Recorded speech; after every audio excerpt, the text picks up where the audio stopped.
certainly. And in I want to actually, before we get to the European context, I want to ask you about China because it straddles the developed world. It's kind of the bridge, and it's also, of course, the country where the crisis started. So it perhaps offers a window into our future.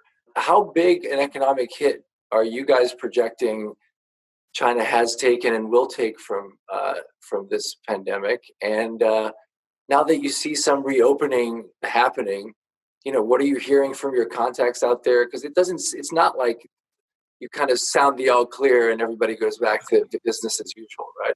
Oh, absolutely. And it's really interesting to think about China, what you rightly characterized, Pedro, as being part developing country, part rich big country. And it is both. So my colleague Nick Lardy at Peterson, who's probably the best U.S. analyst of the Chinese economy, at least I certainly think so, he is a little bit out there in believing that the Chinese recession is less bad than many people thought, and the recovery is a little stronger than people thought. And this is not to say it's not terrible, it's just some of the numbers he views as exaggerated.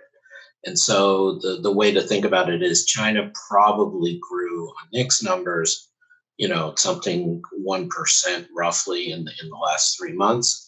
And, a good rule of thumb for all your listeners is rich countries, US, Europe, Japan, a recession is when you go below zero.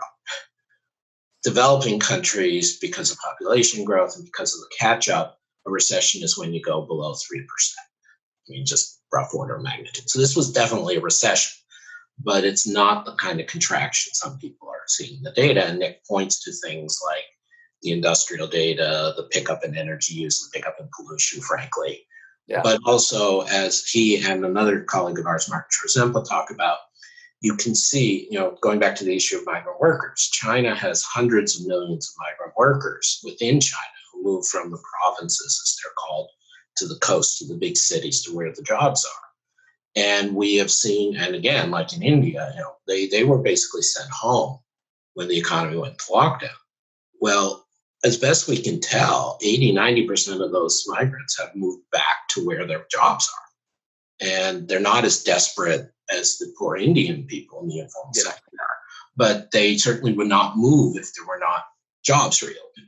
So we see it as potentially, I've referred to this for a number of the rich countries, and in this case, China is like a rich country. I think of it as having a check mark, maybe a reverse check mark, recovery, down incredibly quickly, back up at less than half the slope you came down, but definitely positive slope. Now, two cautions to this somewhat rosy picture on China. First, as many people worry about rightly, you do expect to have intermittent local lockdowns. So we're already seeing that in one county, in one city in China. Even if you've got the disease largely under control, and even if people do get immunity once they've survived the disease, at least for a while, you're just inherently going to have intermittent lockdowns and interruptions. The question is how you manage it. Do you stop it before it gets big? The second is retail and hospitality in China, as far as we can tell, have not come all the way back. And this goes to issues, like you said, lessons for the rest of us. So the intermittent lockdowns question and how you manage that disruption while keeping most of the economy reopened is one issue.